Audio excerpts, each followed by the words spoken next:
तो नमस्कार दोस्तों, आप सभी का मेरे इस चैनल पर स्वागत है।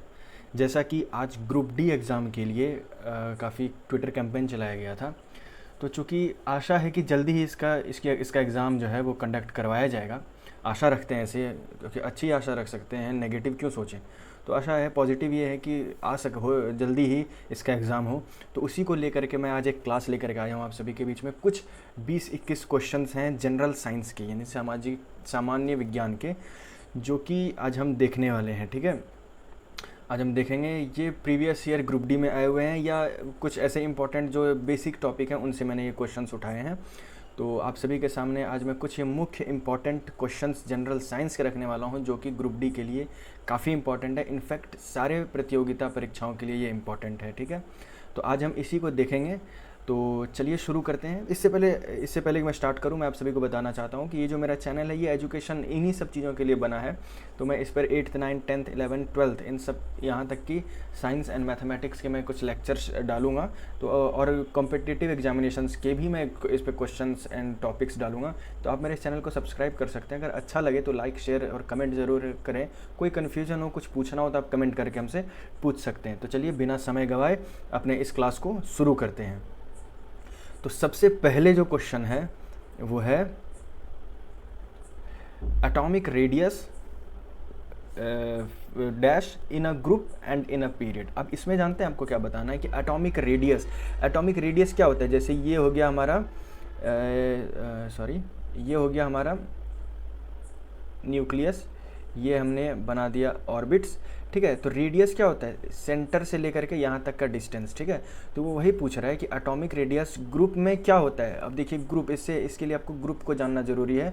ग्रुप किसको कहते हैं, पीरियोडिक टेबल जो होता है, जैसे ये पीरियोडिक टेबल होता है, उसमें कई ऐसे ग्रुप्स बने होते हैं। ठीक है ना, यूँ ये जो कॉलम वाला जो लाइन है, मतलब ये जो वर्टिकली है, जैसे खड़ी लाइन है, इसको हम बोलते हैं ग्रुप्स, इसको बोलते हैं पीरियड। ठीक है ना, ठीक है, इसको बोलते हैं पीरियड। तो 7 पीरियड्स होते हैं एंड 18 ग्रुप्स होते हैं मॉडर्न पीरियोडिक टेबल में। ठीक है, अब देखिए, तो एटॉमिक रेडियस क्या होगा, इन अ ग्रुप घटेगा। अब मैं बताता हूँ क्यों घटेगा। सबसे पहले तो घटेगा, और पीरियड में क्या होगा, एटॉमिक रेडियस बढ़ेगा। सबसे पहले एक एग्जांपल ले लेते हैं। जब हम ग्रुप में बढ़ रहे हैं, मतलब कि इस तरीके से ग्रुप थे ना, मतलब हम इधर जा रहे हैं, राइट। ओके, अब देख लेते हैं। जैसे मान लीजिए कि हम एक एग्जांपल ले लेते हैं। तो ग्रुप में एटॉमिक रेडियस क्या होगा, घटेगा, और पीरियड में क्या होगा, बढ़ेगा। अब देखिए वो क्यों होगा। जैसे हम एग्जांपल ले लेते हैं, एक ले लेते हैं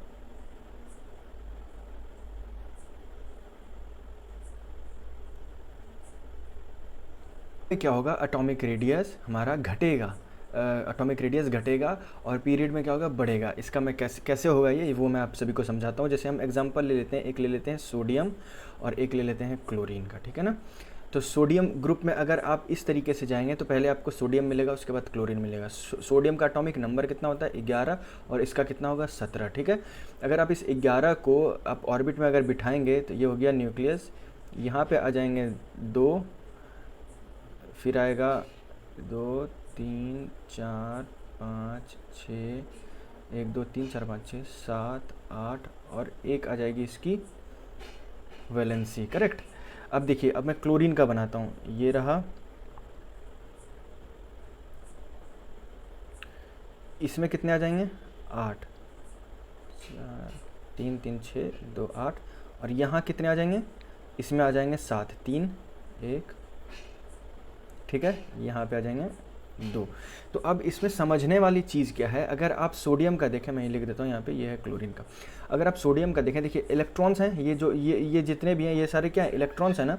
और यहाँ पे न्यूक्लियस क्या है, वो क्या होता है, प्रोटॉन्स एंड न्यूट्रॉन्स वहाँ पे मौजूद होते हैं। न्यूट्रॉन में कोई चार्ज नहीं होता है, प्रोटॉन पॉजिटिवली चार्ज होता है। तो यानी कि न्यूक्लियस क्या है, पॉजिटिवली चार्ज है, और इलेक्ट्रॉन क्या, नेगेटिवली चार्ज है। तो यहाँ पर ये नेगेटिव एंड पॉजिटिव, इसमें क्या होगा, अट्रैक्शन होगा ना, ये दोनों एक दूसरे को खींचेंगे। अब आप खुद अपना दिमाग लगाइए, 2 ऑर्बिट, मतलब पहला सेल और दूसरा सेल, पहला सेल दूसरा सेल, इन दोनों में सेम नंबर ऑफ इलेक्ट्रॉन्स है ना। तो यानी कि ये जो न्यूक्लियस की तरफ खिंचाएंगे वो सेम नंबर से खिंचाएंगे। लेकिन जब बात आती है थर्ड ऑर्बिट की, तो थर्ड ऑर्बिट में सोडियम में 1 है और क्लोरीन में कितने हैं, 7 है। तो यहाँ पर ज़्यादा फोर्स से खींचा जाएगा ना, यहाँ ज़्यादा इलेक्ट्रॉन्स हैं। ठीक है, तो वो क्या होगा, सिकुड़ेगा ज़्यादा। यहाँ पे ज़्यादा इलेक्ट्रॉन्स हैं तो वो ज़्यादा इधर क्या होंगे, अट्रैक्ट होंगे। यहाँ 1 है तो इसकी तुलना में ये जो होगा कम अट्रैक्ट होगा। यानी कि अगर आप ध्यान से देखें तो इसका जो पूरा ये इलेक्ट्रॉनिक कॉन्फ़िगरेशन है वो क्या होगा, कंप्रेस होगा, वो मतलब दबेगा किधर, न्यूक्लियस की तरफ दबेगा। इसका भी दबेगा लेकिन तुलनात्मक में कंपैरेटिवली ये कम दबेगा। तो इससे क्या होगा, अगर आप देखो, अगर वो अगर जैसे ये था, ये अगर कंप्रेस हो रहा है मतलब क्या है, रेडियस पहले इतना था अब इससे कम रहेगा, तो रेडियस क्या हुआ ग्रुप में, कम हुआ ना। अब देखिए इसी प्रकार अगर आप पीरियड में बढ़ते हैं, मतलब कि पीरियड में जब आप ऐसे बढ़ते हैं तो उसमें क्या होता है, वैलेंसी सेम रहती है। जैसे कि ये हो गया, मैं ये ले लेता हूँ, ये हो गया, देखिए एक सबसे पहले क्या होगा, उसके नेक्स्ट में क्या होगा, जैसे वैलेंसी सेम रहेंगी, बस नंबर ऑफ ऑर्बिट्स बढ़ते जाएंगे हर एक। अगर आप जैसे जैसे आप नीचे बॉक्सेस के साथ अगर नीचे जा रहे हैं वैसे वैसे ऑर्बिट, नंबर ऑफ ऑर्बिट्स बढ़ते जाएंगे, बट वैलेंसी यानी कि नंबर ऑफ इलेक्ट्रॉन जो आउटर मोस्ट ऑर्बिट में होगा वो क्या रहेगा, सेम रहेगा। तो इससे क्या पता लगता है कि जो इसका रेडियस है वो बढ़ता ही रहेगा, बढ़ता जाएगा। ठीक है, ओके। इस वाले केस में अगर हम एग्जाम्पल लेना चाहें तो हम ले सकते हैं सोडियम। सोडियम का तो हमें पता है, सोडियम का भी जस्ट मैंने बना के दिया था, 11 होता है। एक आता है पोटेशियम जिसका होता है 19 एटॉमिक नंबर। अगर आप इसको ड्रॉ करेंगे ना, देखना सोडियम में कितना बचा था, आउटर मोस्ट ऑर्बिट में 1 इलेक्ट्रॉन बचा था, और कितने सेल थे उसमें, 3 थे। कितने ऑर्बिट्स थे, 3। तो इसमें देखना 1 2 इसमें आ जाएंगे, 8 इसमें, 8 यहाँ पे, 2 यहाँ पे, 8 2 10, 8 यहाँ पे, 8 2 10, 8 18, एक और आ जाएगा इसमें 1 इलेक्ट्रॉन। देखो सोडियम की भी वैलेंसी 1 थी, इसकी भी वैलेंसी 1 है, बट यहाँ पर रेडियस बढ़ गया, तो पीरियड में क्या होंगे, रेडियस बढ़ जाएंगे। तो इतनी सी बात थी। तो चलिए नेक्स्ट क्वेश्चन पे चलते हैं, फटाफट जल्दी से उसको खत्म करते हैं। The potential energy of a hammer of 5 kg when it is raise to height of 8 metre is. अब देखिए यहाँ m दिया हुआ है, आपको m दिया है ना, m दिया है 5 और h दिया है 8, g दिया हुआ है 10। तो PE बराबर क्या होता है, mgh। जब आप इसको गुना करेंगे तो 8 पंचे 40 10, 400 न्यूटन, ये आंसर हो जाएगा। A current of 0.5 ampere is drawn by a filament of an electric bulb for 10 minutes. Find the amount of electric charge that flows through the circuit. अब चार्ज फाइंड करने के लिए आपको पहले चार्ज का फॉर्मूला तो पता होना चाहिए। फॉर्मूला क्या होता है, Q is equal to I T. I कितना है 0.5 और टी यहाँ किस में है, सेकंड्स में। तो 10 मिनट है तो 10 मिनट में कितने सेकंड्स होंगे, 600 सेकंड होंगे। तो इसको आप 600 से मल्टीप्लाई कर दीजिए, तो ये कितना बन जाएगा, 6 पंचे 300 coulomb.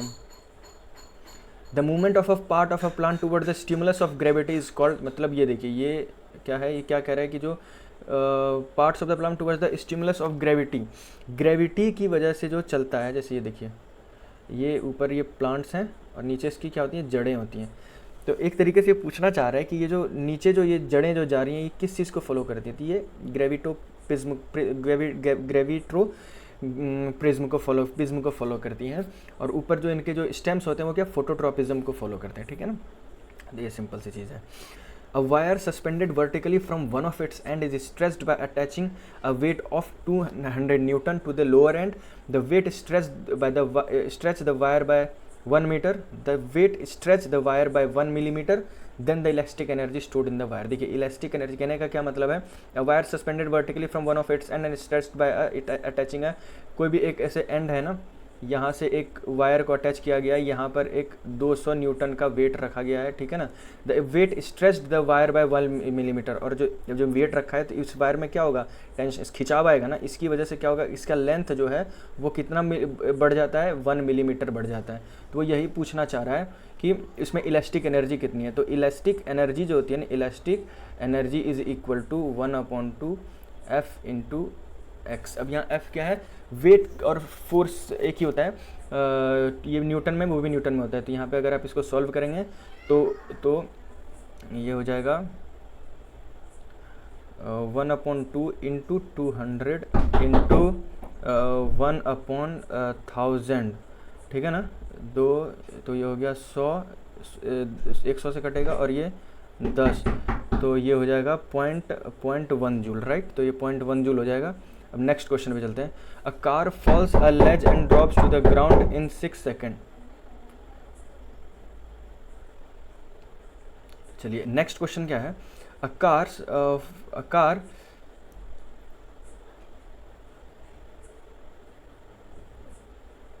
A car falls a ledge and drops to the ground in 0.6 second given g is equal to this, what is the speed on the striking the ground. अगर आपने वो क्या कहते हैं, ये वाला फॉर्मूला अगर आपने पढ़ा है, v is equal to u plus AT, पढ़ा है ना आपने? अगर आपने पढ़ा है तो ये आपको बहुत आसानी से ये वाला क्वेश्चन बन जाएगा। अदरवाइज़ ये क्लिक होना ये चीज़ का यही मेन है इंपॉर्टेंट, अदरवाइज़ इसमें और कुछ भी नहीं है, ठीक है ना। ओके अब इसको हम समझ लेते हैं। यू क्या होता है, इनिशियल स्पीड होती है ना, प्रारंभिक गति होती है। Car falls a ledge and drops, अब जब फॉल किया होगा तो उसके मतलब कि ड्रॉप्स टू द ग्राउंड, मतलब क्या होगा, स्टार्टिंग उसकी वेलोसिटी कितनी होगी, शुरुआत की गति कितनी होगी, 0। कहीं से आप किसी चीज़ को गिराते हो, मान लो कोई आप पत्थर आप ऊंचाई से गिरा रहे हो, तो पत्थर आपके हाथ में होगा ना, तो उस टाइम उसकी स्पीड कितनी है, 0 है ना, तो यू क्या हो जाएगा यहाँ पे 0। अब देखो यहाँ जी दिया हुआ है, जी से वो नीचे गिर रहा है, यानी कि एक्सेलरेशन कितना है, यानी कि त्वरण कितना है, 10 मीटर पर सेकेंड स्क्वायर, यानी कि जो जी है वही ए है। और टाइम कितना ले रहा है ये टाइम ले रहा है 0.6 सेकेंड, राइट, 0.6 सेकेंड ये टाइम ले रहा है। तो इसका जो फॉर्मूला क्या था, v is equal to u plus AT, तो इसमें अगर आप रखते हैं तो v is equal to u यानी कि 0 प्लस a कितना था, 10 गुना 0.6, इसको जब आप गुना करेंगे तो ये कितना बन जाएगा, 6 metre per second square. Okay, which of the following is the first element in the modern periodic table, ये तो बहुत ही सिंपल है, hydrogen, A. Which of the following does not increase as we go down a group, जब आप नीचे जाते हैं, अभी जस्ट थोड़ी देर पहले मैंने बताया था कि सोडियम एंड मैग्नीशियम का एग्जाम्पल लेकर के, है ना, सोडियम लिया था 11 था, और सॉरी पोटेशियम लिया था जिसका 19 था, तो दोनों में वैलेंसी क्या थी, एक थी ना। तो जब आप ग्रुप में नीचे जाते हैं तो आपके वैलेंसी सेम रहती है। If a doctor count 80 heart beats in a 1 minute then the frequency of the heart beats, तो फ्रीक्वेंसी क्या होती है, oscillation upon time, right, oscillation upon time. तो यहाँ ऑसिलेशन कितनी बारी हुआ है 1 मिनट में, यानी कि 60 सेकंड में कितनी बारी हुआ है, 80 बारी। तो 80/1 मिनट, हमेशा सेकंड्स में लेते हैं, सेकंड में लिया, 0 से 0 कैंसिल, 2 3 6, 2 चौके 8, इसको जब आप काटेंगे तो 1.33 हर्ट्ज। हर्ट्ज क्या है, फ्रीक्वेंसी की यूनिट है, राइट। हर्ट्ज एक साइंटिस्ट थे, उन्होंने फ्रीक्वेंसी के कॉन्सेप्ट को ढूंढा था, इसीलिए उन्होंने अपने सर नेम से इसका यूनिट रख दिया, ठीक है। नेक्स्ट क्वेश्चन पे चलते हैं। A solution contains 50 grams of common salt in 950 grams of water, calculate the concentration in terms of mass by mass percentage of the solution।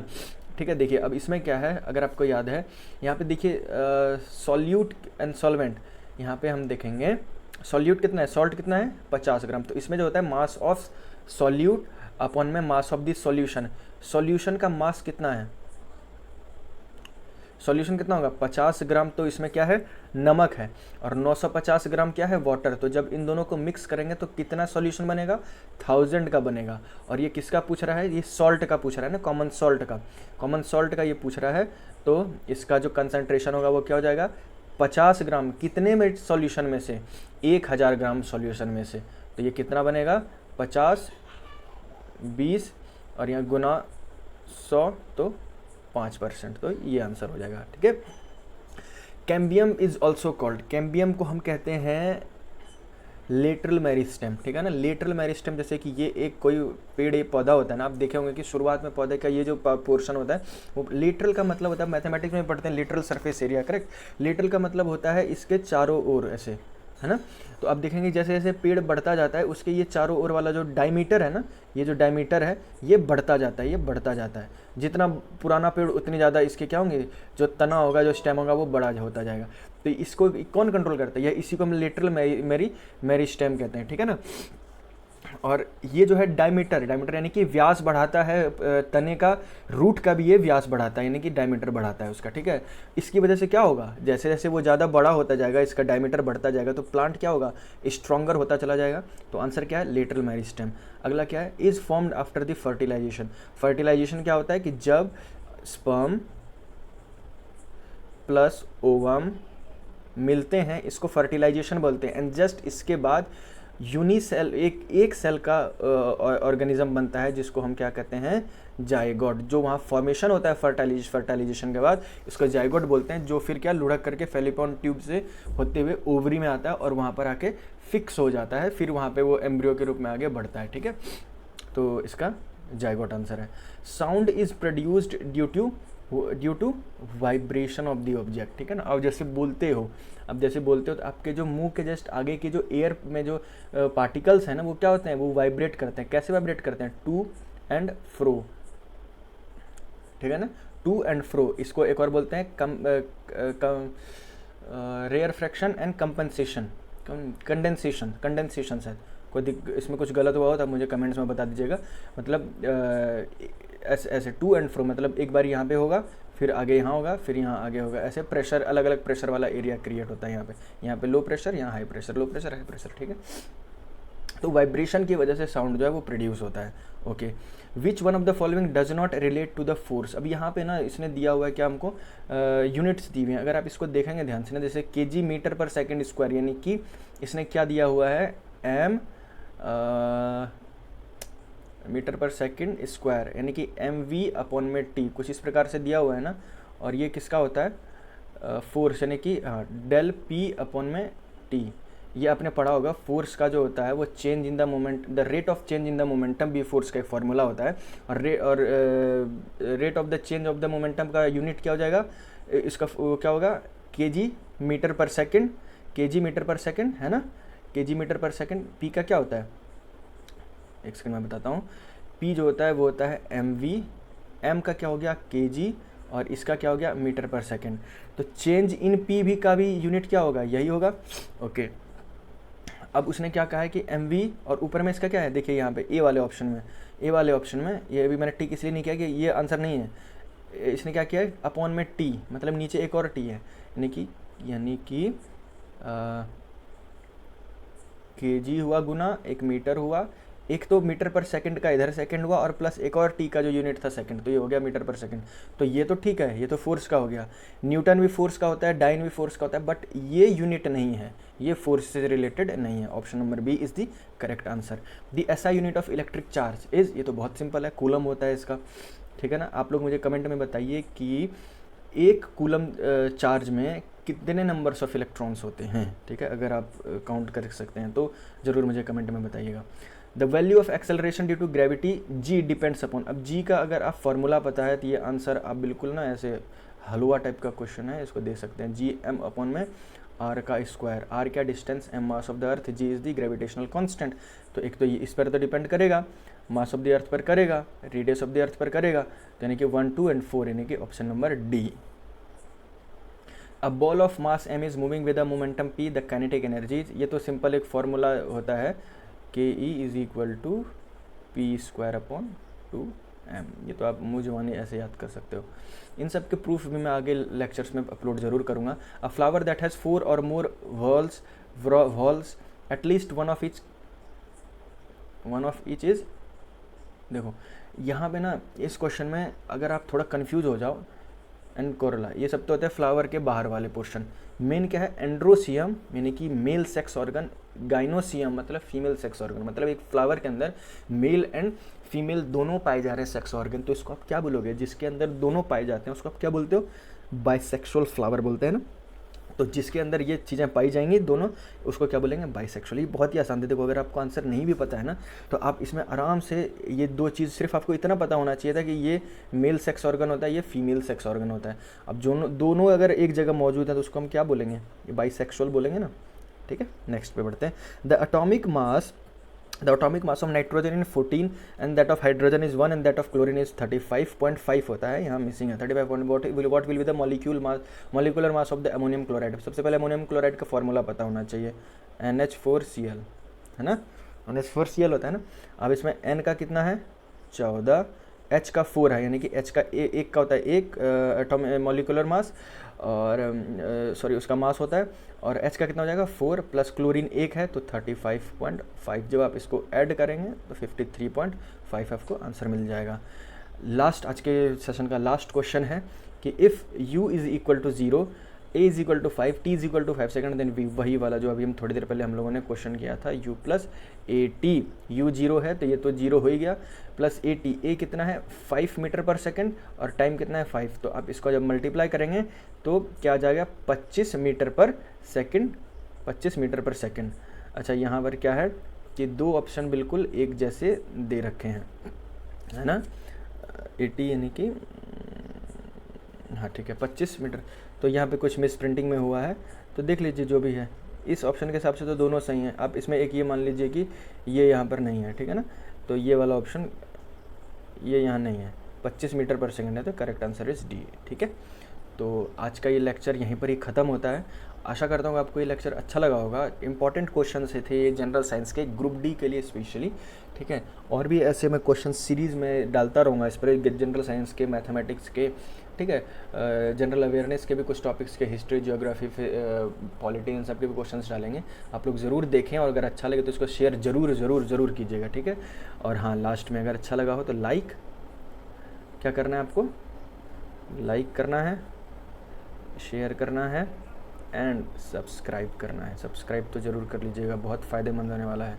अच्छा, और इसमें याद रखिएगा मेरे चैनल का नाम भूगोल विद्यार्थी इसलिए क्योंकि मैं उन बच्चों को टारगेट करके मैंने ये बनाया जिनको कि ये सब चीज़ें आसानी से समझ नहीं आती है। ठीक है, भूगोल एक बहुत ही टैबू किस्म की चीज़ है, बहुत ही ख़राब वर्ड है जो नहीं होना चाहिए था। हर एक बच्चे का समझने का अपना अपना तरीका होता है, तो उसमें कोई बड़ी बात नहीं है। कोई जल्दी समझ जाता है, कोई दूसरे तरीके से समझता है, तो जो दूसरे तरीके से समझता है लोग उसको कहते हैं भूगोल है। नहीं, ऐसा नहीं है, उसको एक अलग तरीके से अगर समझाया जाए तो वो भी समझ जाएगा। तो आप मेरे इस चैनल को भूगोल विद्यार्थी क्लासेस को ज़रूर सब्सक्राइब करिएगा अगर अच्छा लगा हो तो। थैंक यू वेरी मच, मिलते हैं अगले लेक्चर में।